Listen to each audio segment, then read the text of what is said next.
Hi, this is Joe Rabil with Rabil Stock Research, and welcome to Stock Talk. So today I'm going to do a quick lesson again on profit taking, and I want you to get a pretty good understanding of at least the way I think about things when it comes to taking profits. I have spent most of the lessons have been related to entry and triggers and a lot of the indicators when you're looking to buy. I do want to spend a little bit of time. I had a few requests on this about exits and where to sell. So I'm going to put my 2 cents out there on this, and I want to make sure you get it. I think you have to have a different mentality depending on whether you're a trader or whether you're a trend player. And so let's go ahead and get into the agenda today.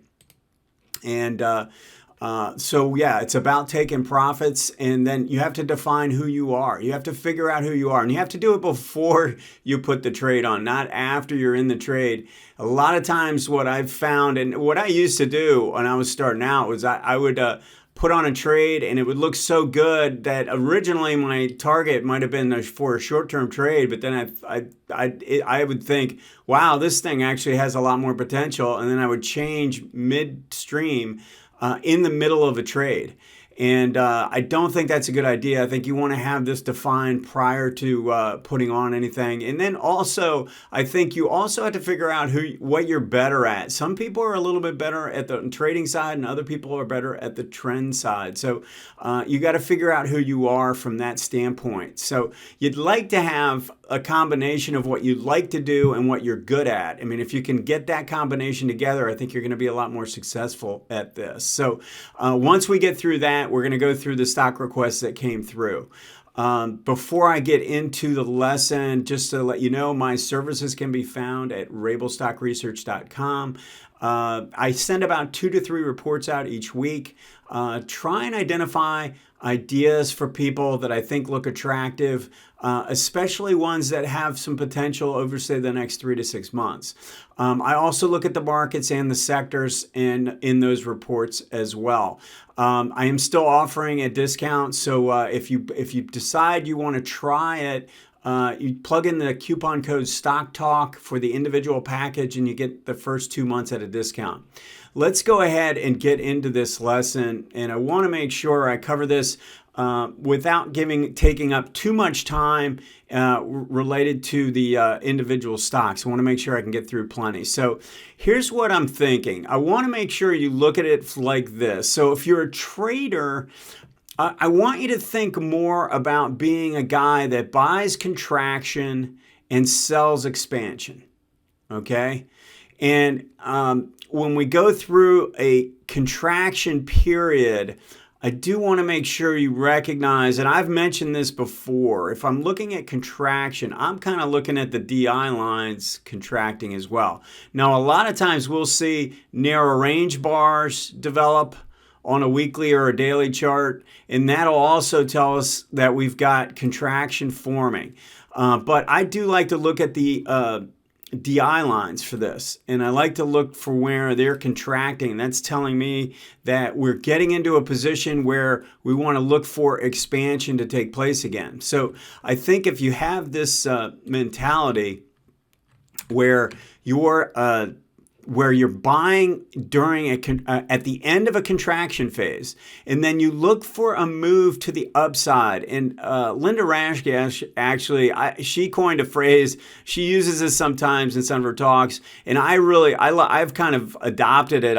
I talk to a lot of people when I'm doing coaching. I talk about this, and that is feeding the ducks when they're quacking. I mean, if you get big moves in your favor, where you get a big expansion bar, 2 to 3 expansion bars in your favor, and you're a short-term trader, you want to think more like hit and run. You get in and get out. You don't trail a stop when you're trading. You want to just take profits when they're offered to you, especially if they happen quickly. Take advantage of those moves.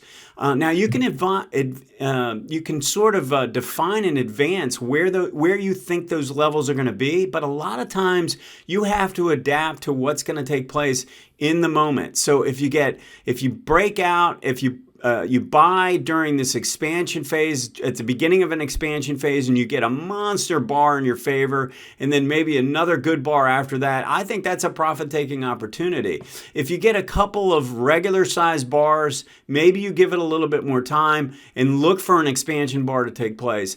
But that the goal is to get in and get out, have sort of defined levels.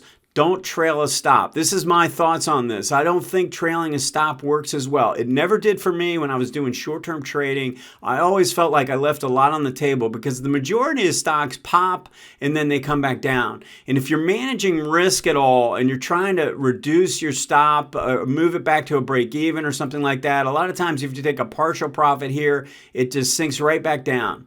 So that's one side of the equation. Now, the other side is the trend trader's mentality. And what I want you to think about is being more of someone who scales and then trails. And you're not looking to necessarily just get out of the whole thing. You want to sort of take profits, yes, manage risk and improve and raise your stop.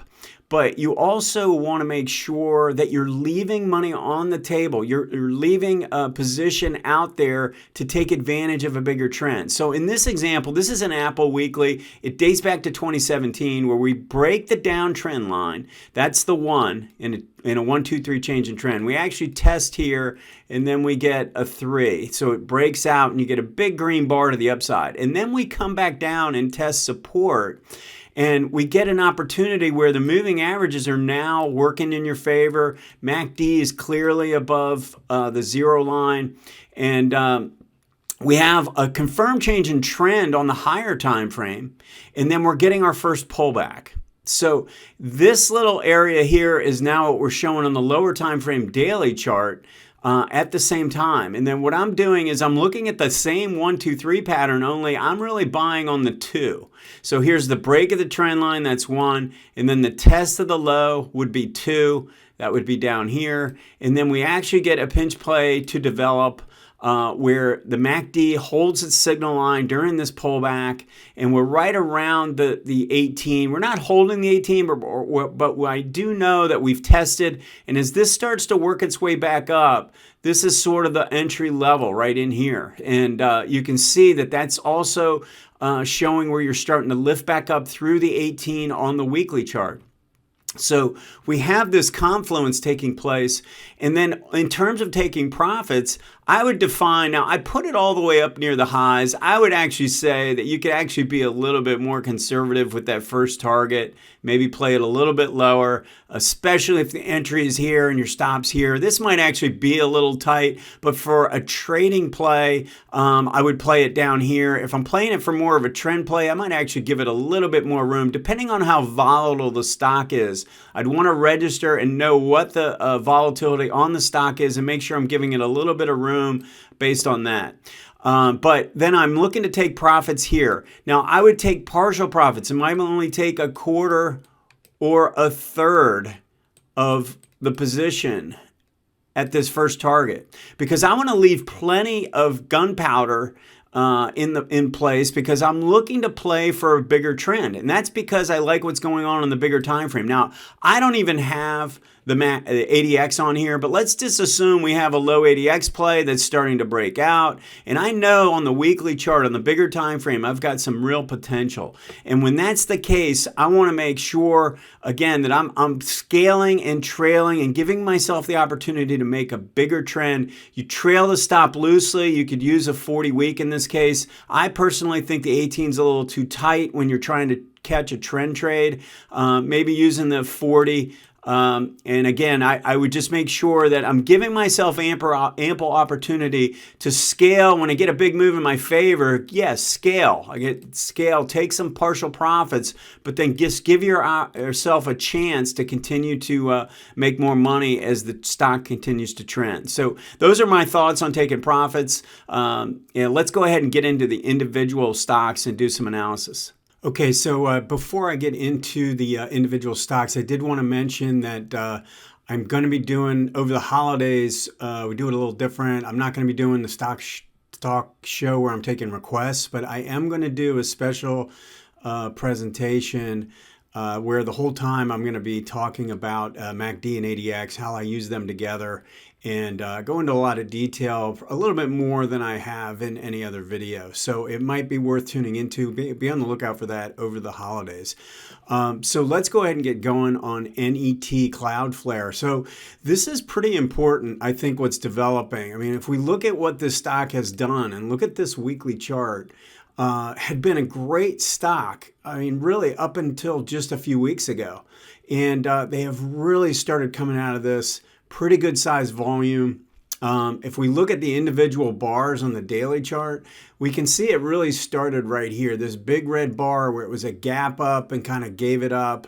You kind of call it like a gap and crap, where it gaps up and just craps out. And then it tried to push a little higher and test that high, might even made it to a minor new high. And then we got another big red bar, another big red bar.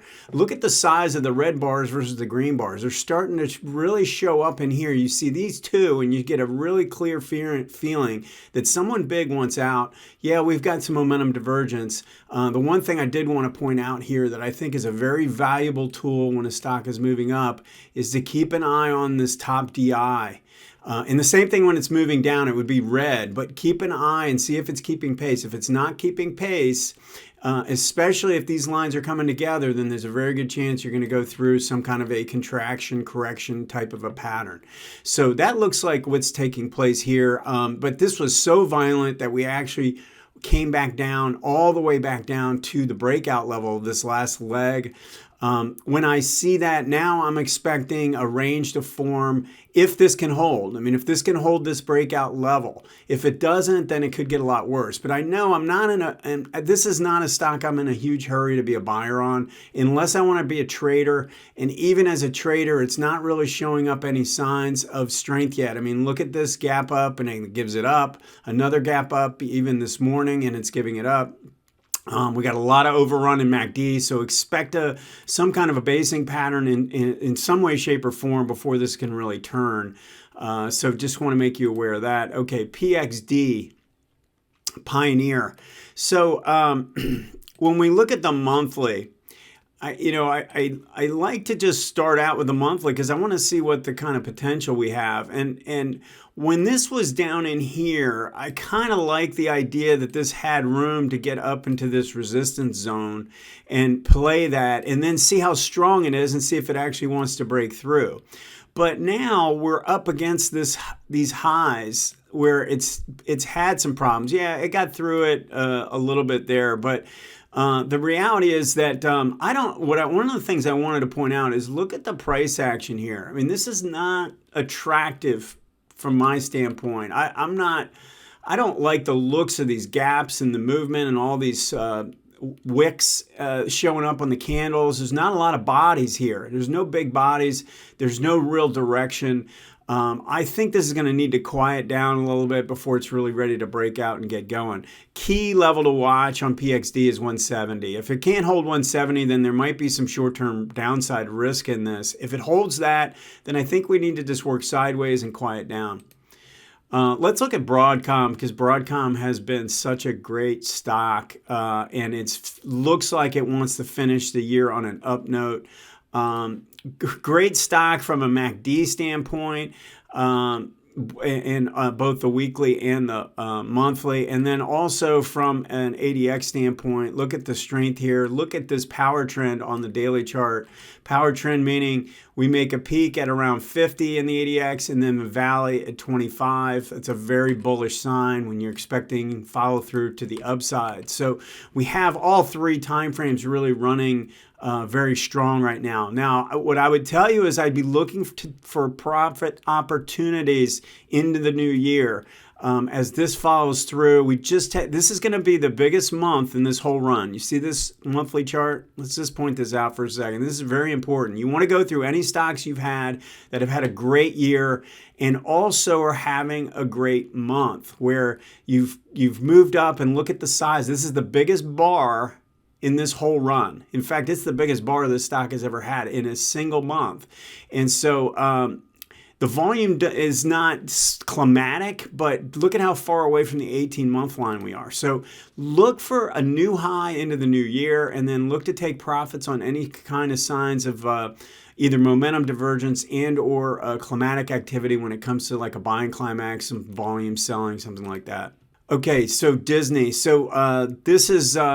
I want to make sure I cover, I'm going to actually talk about this in a little bit more detail on a different stock, but I want to make sure you understand is, I talk about this in my book, early on in my book, where I discuss not wanting to buy the wrong kind of weakness. I mean, I'm good about, I like buying weakness, right? I like buying pullbacks, but I don't want to buy a pullback that's the wrong kind of weakness. And in this case, where we're breaking the 18-month line, and so we're breaking this line, this key line, that I think could act as resistance on a rally. I think we're going to have some problems up here. Even if this holds as key support, we're into some pretty good support. So if you want to play this as a trade, try and find a trading play, we're extended.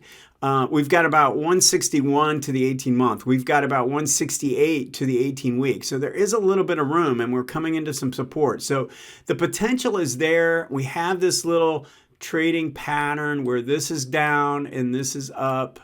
So the odds are this is going to try and get a little bit of a rally. But I think, based on the ADX strength, and actually the ADX strength here, and look at the crossover to the downside of the MACD lines, I think you have to be really nimble to make money in this pattern. So be very careful if you're going to trade it. If you're looking at it from a bigger picture standpoint, hold off. There's no rush in this right now. It's going to take some time. Okay, let's look at Deere. So I actually like the way this is consolidating, but just keep in mind, we still have some time before we catch up to the 18-month. You see how this still has some room before it touches the 18-month line? So, I mean, it's possible that this pattern could just keep doing what it's doing and working sideways until we get a definitive move through this zone up here. And, I don't consider that a definitive move. Yeah, during the day it was, but I mean, I'm more inclined to want to look for at least a daily bar, good close, big green bar potentially, or a gap that closes and looks pretty attractive, getting through this resistance area. This is low ADX, so we want to buy a breakout. So that's how I would be looking at this. This is a zero line reversal with low ADX, so it's a stock we want to be watching, but we want to wait for the trigger just in case it doesn't happen. Let's look at MaxLinear. This is another stock similar to Broadcom. This has just been a phenomenal stock, had a big run, and it looks like it wants to close near its highs for the year. The momentum signs are good, but I think as this flips over into 2022, you're going to be wanting to look for profit opportunities. Now, the chances are we are going to get another push into the new year, hit new highs, and potentially have a little bit of a leg. And I'm not saying it's going to be the first week of January you're going to want to take profits. Sometime in the first quarter, I would be looking to take profits in a stock like this. If it shows signs in the first week that it's reversing, then I think that would be prudent to go ahead and take profits. If you bought it down in here and you haven't taken profits yet, you might even want to consider doing it now. But I do think the reversal pattern or something a little bit more significant probably comes in 2022 in the first quarter. Okay, let's look at PayPal, because PayPal is another one that has just been violently sold. This is not, so I like to use the analogy of like an injured athlete. You got a quarterback that gets hurt. Is it the type of injury where he can come back the next week and play, or does he going on the injured reserve and it's going to take several weeks or months of rehab?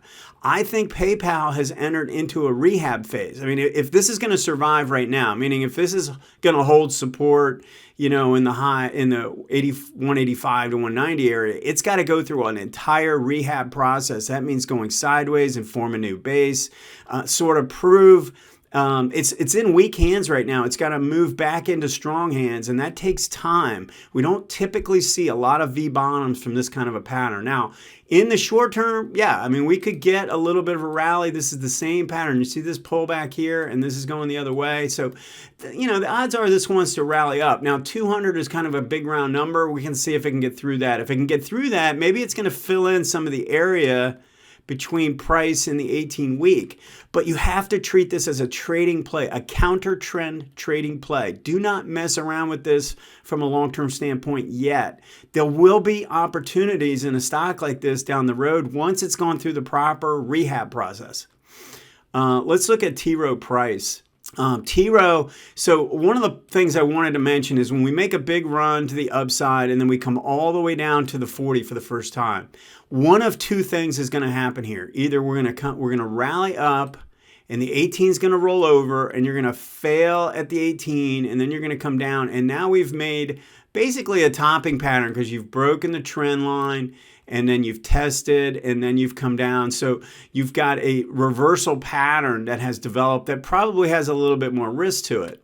The other way this can play out is you bounce off the 40 and instead of holding the 18, you go through it. And most times when this happens, you end up channeling sideways, maybe with a slightly downward bias, but these two moving averages come together and that's a reset for another move to the upside. So we can see on the monthly chart, we're working our way back towards this 18-month line. We've got good momentum in place. It just needs to get this position, this MACD needs to come down a little bit more, get closer to the zero line. So I think we're probably a month or two away from working this overbought condition off and getting this set again. So it's possible this will work its way down, and that's why we're going to wait. I mean, we don't just buy just because we think it can hold. Let it do its thing and see if we can get a good setup there. Boeing. So a few things with Boeing. The 18-month line is around 206, 207. We're below that line right now, okay? And then let's look at the weekly chart. We've got a declining 18 at 213, 214, and then now a declining 40 of around 227. The MACD lines have overrun.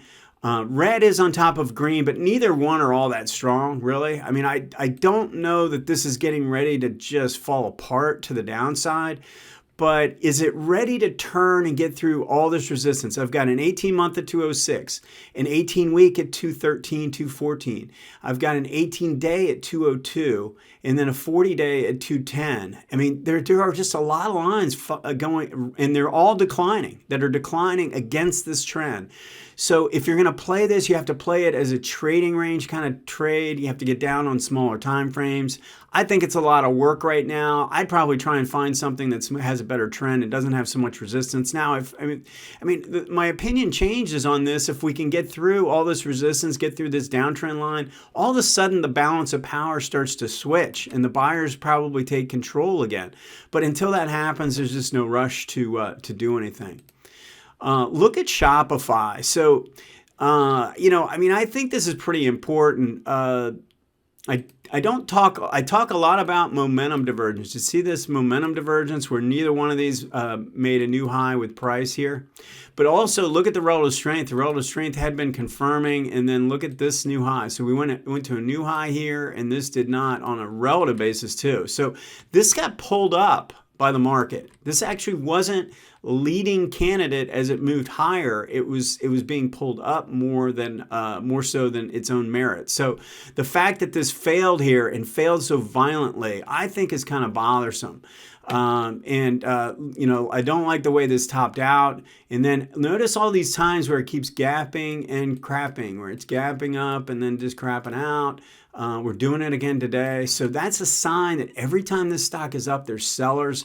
Look at the price action, and it's telling you a lot. Yeah. Now it looks like there's support at 1,300, but, and are we going to try and rally up a little bit? Very, very possible. But I think you have to notice the deterioration that's taking place. Look at this big, huge candle, a topping tail on the monthly chart. Let's look at TEL. TEL, what's bothering me about this is that the trend is fine, but the momentum is not looking all that great. I liken this to an airplane that's flying at 30,000 feet, and it's still at altitude. It has no problems. It's cruising along there, but the only guy who can see what's going on is the guy who's looking at the gauges. The pilot sees there's problems in the gauges, and I think that's what's taking place here. I would be looking for profit opportunities into the new year. Definitely something to watch there. I just think the fact that the momentum isn't keeping up is a concern.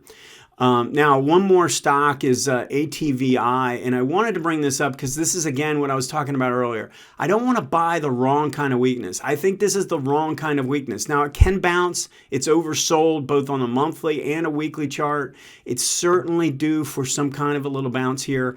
If you want to play that, you can do that. You got to be skilled at the shorter term time frames and getting in and out, and your timing needs to be good. However, I don't want to mess around with this from a bigger picture standpoint. Again, this is the injured athlete that needs time to go through a rehab process. Don't be in a big hurry to step into this from a long-term standpoint. I know this is the lowest price it's been for a long time, and you might like this company. I mean, this could be a great, I know this is I'm sure this is a good company. But right now, the path of least resistance is to the downside, so don't be in a huge hurry to jump in this right away. Well, that's all the time we have today. Thanks for joining me. Please feel free to reach out. My contact information is listed. And also, if you're interested in sending in a stock request, send it to stocktalk@stockcharts.com. Have a great week, and we'll see you next time. Hey, Grayson Rose here with StockCharts. Thank you so much for watching. I hope you enjoyed that video. If you did, consider giving it a like down below, maybe leave us a comment, and if you're new to the channel, you can subscribe at the link up above. We're gonna bring you daily content from an incredible collection of technical analysts and financial experts.